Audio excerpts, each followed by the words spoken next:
Assalamualaikum warahmatullahi wabarakatuh. Selamat pagi Anda mahasiswa semester 7 jurusan PAI, Fakultas Tarbiyah dan Ilmu Keguruan Universitas Islam Negeri Syekh Ali Hasan Ahmad Ad-Dari Padang Sidempuan.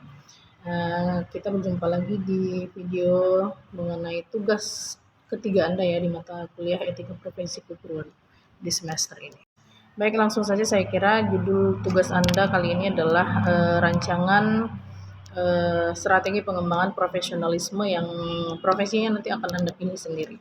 Dalam tugas ini Anda diminta untuk membuat video pembelajaran mengenai usulan strategi pengembangan profesionalisme di profesi yang Anda pilih dan tentukan sendiri. Ini boleh apa saja, tidak.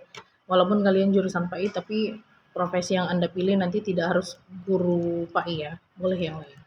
Walaupun Anda dibebaskan untuk memilih profesi apapun nanti, saya minta Anda tetap mempertimbangkan tuntutan pasar kerja dan perkembangan dalam disiplin profesi yang relevan.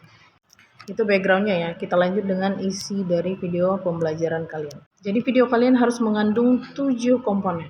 Yang pertama adalah pengenalan. Kalian harus memperkenalkan siapa diri kalian, tujuan videonya apa, dan sertai dengan penjelasan mengapa merancang strategi pengembangan profesionalisme itu penting dalam karir yang Anda pilih. Yang kedua, ini adalah pemilihan profesi. Seperti yang saya sebutkan tadi, bagian ini akan berisi penjelasan mengenai profesi apa yang Anda pilih dan mengapa memilih profesi tersebut, serta apa relevansinya dengan bidang studi yang sedang Anda geluti saat ini. Yang ketiga, video pembelajaran Anda juga harus berisi analisis kebutuhan dan tren profesi terkini ya, yang paling update. Jadi Anda harus memberikan analisis kebutuhan dan tren profesi yang Anda pilih, ditinjau dari aspek misalnya perkembangan teknologi, perubahan regulasi dan permintaan pasar kerja. Selanjutnya, yang keempat ya, video yang Anda buat juga harus mengandung identifikasi kelemahan dan peluang pengembangan profesi yang Anda pilih. Ini bisa Anda mulai dengan mengidentifikasi kira-kira apa saja kelemahan dan kekurangan dari profesi yang Anda pilih berdasarkan observasi Anda dan penelitian Anda selama ini. Dan ini mungkin Anda bisa lanjutkan dengan penjelasan mengenai peluang pengembangan profesi tersebut yang kira-kira bisa Anda manfaatkan. Yang kelima, video Anda harus mengandung rancangan strategi pengembangan profesionalisme. Nah, di sini Anda merinci strategi pengembangan apa kira-kira yang bisa kalian rancang berdasarkan analisis kebutuhan, tren, dan kelemahan, serta peluang yang sudah diidentifikasi sebelumnya. Strategi ini bisa berbentuk apa saja ya, termasuk misalnya sertifikasi, professional development, pelatihan tambahan, pengembangan keterampilan, atau bahkan perubahan kebijakan misalnya. Nah, selanjutnya baru kita pengusulan strategi. Tadi kan di nomor 5 itu ada rancangan strategi, maka di nomor 6 itu pengusulan strategi. Nah, dari sini Anda harus menjelaskan kenapa Anda memilih strategi ini dan kira-kira apa kontribusinya untuk profesi Anda secara umum. Yang terakhir ada kesimpulan. Di bagian kesimpulan ini, Anda harus merangkum poin-poin utama yang sudah Anda sebutkan atau jelaskan sebelumnya. Ini bisa dibuat dalam bentuk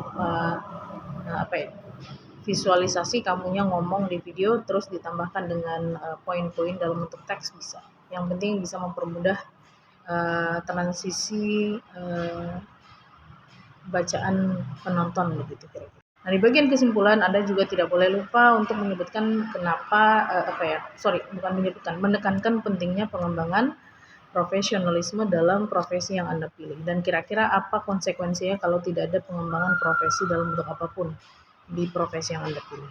Seperti biasa, tugas ini nanti akan kita unggah di Google Drive dan linknya akan saya post di grup kita di WA ya.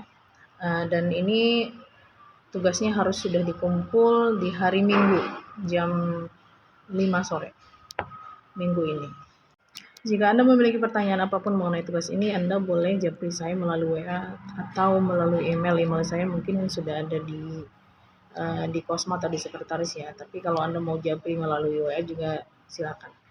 Kita lanjut dengan kriteria penilaian untuk tugas ini. Jadi ada 5 kriteria penilaian yang saya pakai untuk menilai tugas kalian ini bagus atau tidak ya. Yang pertama ada substansi dari video pembelajaran yang akan kalian kerjakan. Kualitas substansi video Anda ini bergantung kepada kedalaman analisis kebutuhan dan tren profesi yang mendalam gitu ya. Jadi semakin dalam Anda jelaskan analisis, ini akan semakin bagus nilai. Kemudian juga di aspek substansi ini juga ditentukan oleh identifikasi kelemahan dan peluang yang relevan ya dengan profesi yang Anda pilih, serta rancangan strategi pengembangan profesionalisme yang kira-kira tepat. Jadi semakin baik ya, semakin relevan dengan profesinya, ini akan semakin bagus. Terus kriteria kedua adalah kemampuan penyajian. Jadi ini ini untuk menjawab pertanyaan apakah video Anda ini kira-kira presentable atau tidak gitu ya. Jadi presentable atau tidak ini nanti dinilai berdasarkan speech-nya, kata-katanya itu jelas dan gampang dipahami. Terus keterampilan dalam memudahkan konsep-konsep yang sedang dijelaskan itu juga menentukan. Selanjutnya ada penggunaan visual, grafik atau diagram, apapun itu yang kira-kira visualisasi apapun yang kira-kira mendukung penjelasan Anda ini juga semakin bagus visualisasinya, semakin bagus nanti nilai. Kemudian aspek kreativitas. Nah ini kreativitas ini kan ditentukan dari Anda tidak kira-kira inovasi yang Anda integrasikan dalam video pembelajaran Anda, atau ada tidak pendekatan yang mungkin masih jarang dipakai yang Anda gunakan dalam penyajian informasi melalui video. Yang keempat ada ketepatan argumentasi dan alasan. Jadi ini ketepatan ini nanti bisa diperkuat dengan penggunaan kutipan misalnya. Jadi kutipannya mengikuti APA style. Kalau Anda tidak terlalu paham bagaimana cara mengutip dalam APA style, silakan pelajari sendiri, banyak sumbernya di internet. Tapi sebisa mungkin klaim-klaim yang Anda pakai dalam video pembelajaran Anda tuh harus mempunyai dasar. Jadi seharusnya Anda memang pakai kutipannya atau referensi.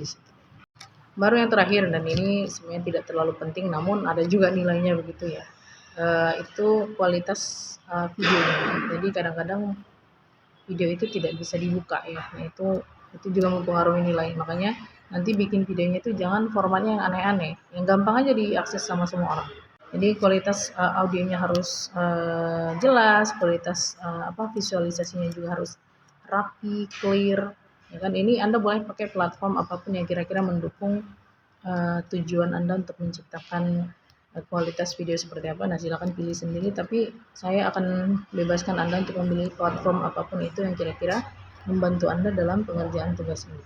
Terus kalau ternyata ada bagian-bagian yang harus Anda edit atau buang, ya silakan diedit ya, jangan diupload saja begitu walaupun banyak kesalahan di sana sini. Kualitas produksi video ini juga ditentukan oleh kualitas secara umum sih. Apakah videonya ini kira-kira mengesankan atau menarik untuk ditonton, nah itu juga nambah nilai. So, skor total untuk kelima aspek ini adalah 100. Jadi berarti masing-masing aspek itu dapat 20 poin. Jadi silakan dikumpulin poin-poinnya dengan mengusahakan yang terbaik di setiap aspek. Finally, selamat bekerja dan semoga nanti karyanya bagus, dan nanti yang paling bagus itu akan saya post di YouTube channel saya supaya bisa ditonton oleh teman-teman semua. Oke, terima kasih atas perhatiannya. Assalamualaikum warahmatullahi wabarakatuh.